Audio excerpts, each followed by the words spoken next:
ഇന്ന് ഞാൻ തയ്യാറാക്കാൻ പോകുന്നത് ഒരു വെറൈറ്റി കൂന്തൽ നിറച്ചതാണ്. ചെമ്മീൻ മസാലയൊക്കെ ഉണ്ടാക്കിയിട്ടാണ് ഈ കൂന്തൽ നിറക്കുന്നത്. വളരെ ടേസ്റ്റാണിത്. കുട്ടികൾക്കൊക്കെ നല്ല ഇഷ്ടപ്പെടും. നല്ല ക്രിസ്പിയാണിത്. ഇതെങ്ങനെ തയ്യാറാക്കുന്നത് നോക്കാം. 8 കൂന്തലാണ് ഞാനിവിടെ എടുത്തിട്ടുള്ളത്. അത് കട്ട് ചെയ്ത് നന്നായി ക്ലീൻ ചെയ്തെടുത്ത് വെച്ചതാണ്. 2 ചെറിയ സവാള കട്ട് ചെയ്തെടുത്തിട്ടുണ്ട്. 1 ടേബിൾ സ്പൂൺ ഇഞ്ചി വെളുത്തുള്ളി പേസ്റ്റ്, കുറച്ച് കരിവേപ്പില, 2 പച്ചമുളക് ചെറുതായി കട്ട് ചെയ്തത്, കുറച്ച് ചെമ്മീൻ എടുത്തിട്ടുണ്ട്. അത് ഒരു 1/2 ടീസ്പൂൺ മുളക് പൊടി, 1/4 ടീസ്പൂൺ മഞ്ഞൾപ്പൊടി, ആവശ്യത്തിനുള്ള ഉപ്പും ചേർത്ത് മാരിനേറ്റ് ചെയ്ത് വെച്ചതാണ്. ഇത് ഫ്രൈ ചെയ്തിട്ടാണ് കൂന്തലിൻ്റെ അകത്ത് ഫില്ല് ചെയ്യുന്നത്. 2 കോഴിമുട്ട എടുത്തിട്ടുണ്ട്. കുറച്ച് ബ്രെഡ് ക്രംസും എടുത്തിട്ടുണ്ട്. ഉപ്പ് ആവശ്യത്തിന്, കുരുമുളക് പൊടി 1 ടേബിൾ സ്പൂൺ, കുറച്ച് വെളിച്ചെണ്ണയും എടുത്തിട്ടുണ്ട്. കൂന്തലിൻ്റെ അകത്തേക്ക് ഫില്ല് ചെയ്യാനുള്ള മസാല തയ്യാറാക്കിയെടുക്കാം. ഒരു പാൻ ചൂടാവാൻ വെച്ചിട്ടുണ്ട്. അതിലേക്ക് കുറച്ച് വെളിച്ചെണ്ണ ഒഴിച്ച് കൊടുക്കാം. ഇപ്പോൾ എണ്ണ ചൂടായി വന്നിട്ടുണ്ട്. അതിലേക്ക് ഫ്രൈ ചെയ്യാനുള്ള ചെമ്മീൻ ഇട്ട് കൊടുക്കാം.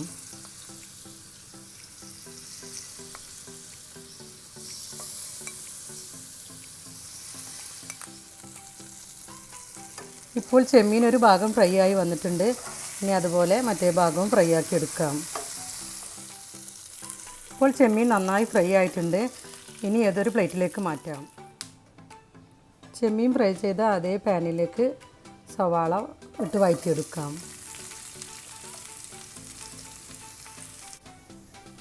ഇനി ഇതിലേക്ക് ആവശ്യത്തിനുള്ള ഉപ്പ് ചേർത്ത് നന്നായി മിക്സ് ചെയ്ത് കൊടുക്കാം. ഇപ്പോൾ സവാള ചെറുതായി ഒന്ന് വഴന്ന് വന്നിട്ടുണ്ട്. ഇനി ഇഞ്ചി വെളുത്തുള്ളി പേസ്റ്റ് ഇട്ട് കൊടുക്കാം.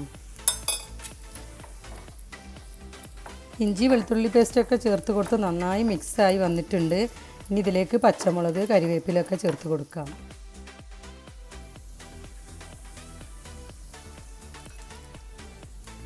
ഇനി ഇതിലേക്ക് 1 ടേബിൾ സ്പൂൺ കുരുമുളക് പൊടി ചേർത്ത് കൊടുക്കാം.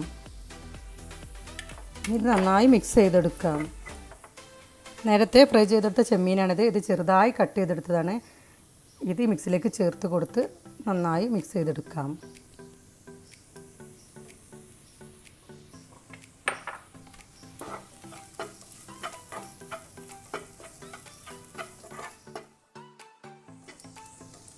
ഇപ്പോൾ ചെമ്മീൻ്റെ മിക്സ് തയ്യാറായിട്ടുണ്ട്. ഇത് കൂടുതൽ വേവിച്ചെടുക്കേണ്ട ആവശ്യമില്ല. ചെമ്മീൻ ഫ്രൈ ചെയ്തിട്ടാണല്ലോ ചേർത്ത് കൊടുത്തിരിക്കുന്നത്. ഇനി ഫ്ലെയിം ഓഫ് ചെയ്യാം.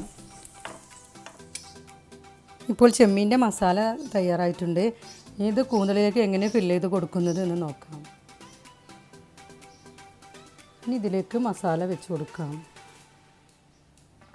ഒരു കൂന്തൽ എടുത്തിട്ടുണ്ട്. ഇനി ഇതിലേക്ക് ഒരു 1/2 ടീസ്പൂൺ മസാല ഫില്ല് ചെയ്ത് കൊടുക്കാം.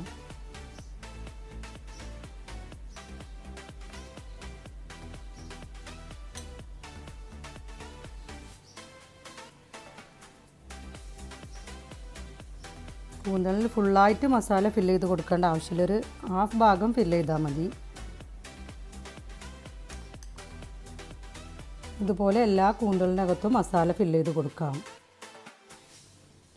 ഇപ്പോൾ എല്ലാ കൂന്തലിൻ്റെ അകത്തും മസാല ഫില്ല് ചെയ്ത് കൊടുത്തിട്ടുണ്ട്. ഇനി ഇതിൻ്റെ ഈ ഒരു ഭാഗത്ത് ടൂത്ത് പിക്ക് ഉപയോഗിച്ച് കുത്തി കൊടുക്കാം.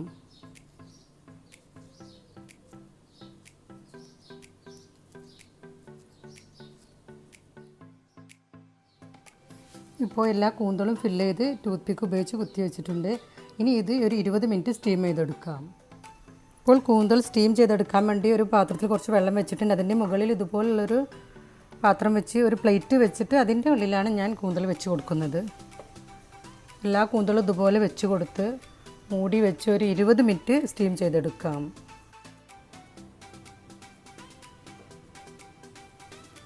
ഇപ്പോൾ കൂന്തൽ നന്നായി സ്റ്റീം ആയിട്ടുണ്ട്. ഇനി ഇതൊരു പ്ലേറ്റിലേക്ക് മാറ്റാം. ഇപ്പോൾ കൂന്തൽ നന്നായി ചൂടാറിയിട്ടുണ്ട്. ഇനി കോഴിമുട്ടയുടെ മിക്സിൽ മുക്കി ബ്രെഡ് ക്രംസിൽ കോട്ട് ചെയ്തെടുക്കാം. ഇപ്പോൾ കൂന്തൽ കോഴിമുട്ടയുടെ മിക്സിലേക്കിട്ട് നന്നായി ഒന്ന് മിക്സ് ചെയ്തെടുക്കാം. ഇനി ബ്രെഡ് ക്രംസിലേക്ക് ഇട്ട് കൊടുത്ത് ഒന്ന് കോട്ട് ചെയ്തെടുക്കാം. എല്ലാ ഭാഗത്തും നല്ലതുപോലെ കോട്ട് ചെയ്ത് കൊടുക്കാം. ഇനി ഇതുപോലെ നമുക്ക് ഓരോന്നും കോട്ട് ചെയ്തെടുക്കാം.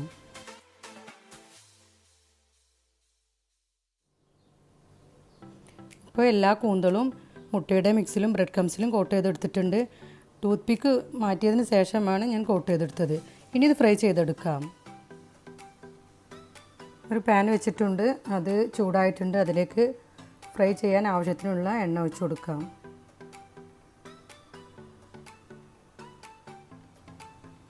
ഇപ്പോൾ എണ്ണ ചൂടായി വന്നിട്ടുണ്ട്. ഇനി ഇതിലേക്ക് ഓരോ കൂന്തളും ഇട്ട് ഫ്രൈ ചെയ്തെടുക്കാം. ഇത് ചെറിയ ഫ്ലെയിമിൽ വെച്ചിട്ട് വേണം ഫ്രൈ ചെയ്തെടുക്കാൻ. ഇപ്പോൾ ഒരു ഭാഗം ഫ്രൈ ആയി വന്നിട്ടുണ്ട്. ഇനി ഇത് തിരിച്ചിട്ട് കൊടുക്കാം. ഇത് ഫ്രൈ ചെയ്യുമ്പോൾ ഒന്ന് ശ്രദ്ധിക്കണം, ചെറുതായിട്ട് പൊട്ടിത്തെറിക്കുന്നുണ്ട്. അപ്പോൾ കയ്യിന്മേൽക്കൊന്നും ആവാതെ ശ്രദ്ധിക്കണം. ഇപ്പോൾ 2 ഭാഗം ഫ്രൈ ആയി വന്നിട്ടുണ്ട്. ഇനി ഇത് ഒരു സെർവിങ് പ്ലേറ്റിലേക്ക് മാറ്റാം. ഇപ്പോൾ കൂന്തൽ ഫ്രൈ ചെയ്തത് ഒരു സെർവിങ് പ്ലേറ്റിലേക്ക് മാറ്റിയിട്ടുണ്ട്. നല്ല ടേസ്റ്റാണ് ഇത് കഴിക്കാൻ. ഇതുപോലെ ഉണ്ടാക്കി നോക്കാത്തവരുണ്ടെങ്കിൽ തീർച്ചയായിട്ടും ഉണ്ടാക്കി നോക്കണം. എൻ്റെ ചാനൽ ആദ്യമായി കാണുന്നവരാണെങ്കിൽ സബ്സ്ക്രൈബ് ചെയ്യണം. എൻ്റെ വീഡിയോ ഇഷ്ടമായാൽ ഷെയർ ചെയ്യുക, ലൈക്ക് ചെയ്യുക.